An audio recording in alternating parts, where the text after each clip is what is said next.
Okay, last segment here is the dilemma segment. So every week we get our listeners to send in a dilemma. And this week's dilemma says, as an avoidant person, I tend to attract men that are the same. Is there any way that I can change that? Because I won't budge. Girl. Sis, Wake up. It's like you need to, I'll let you answer this first. No, but like you attract what you put out. Period. So how do you expect a man to attach himself to you when you're like pushing him away? And also, I know this is a bit gendered, but I do think like men deep down want to be wanted just as much as women. Deep down, or just like I really feel like in the surface? At the surface?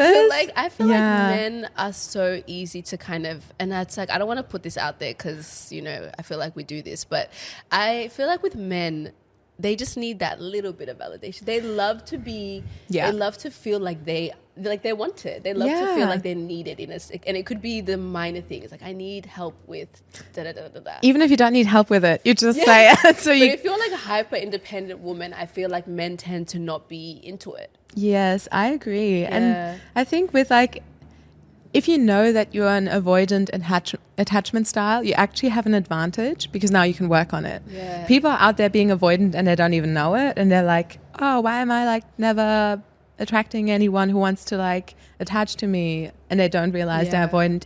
Girl, you know you're avoidant. Like work on it.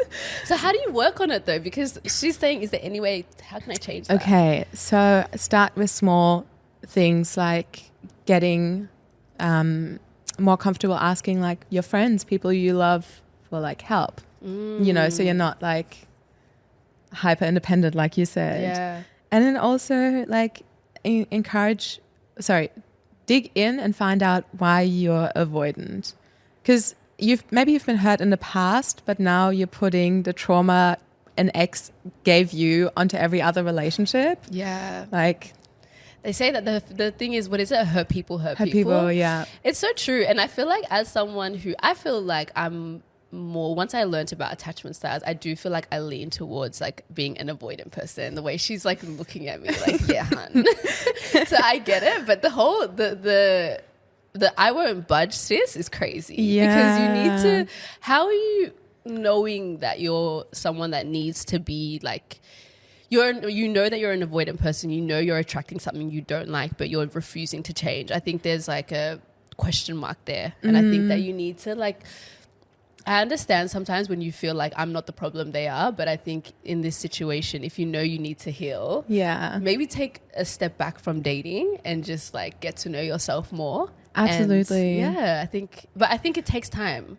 It does. Yeah. And people feel like often there's a rush to be in a relationship by a certain age or something. But I just went to this wedding in my friend group where a lot of my friends were traveling by themselves. They're single, they're independent. They have such like amazing and full lives while they're dating, like while they're looking. Like people forget, you don't need to like pause your life until you have a partner. You can do everything by yourself. Do all those things. I know. I think it's like obviously like the older you get, especially I do feel like as a woman, you feel like, okay, there's that whole like if I don't find someone for some reason, it's like 30 feels like time's up.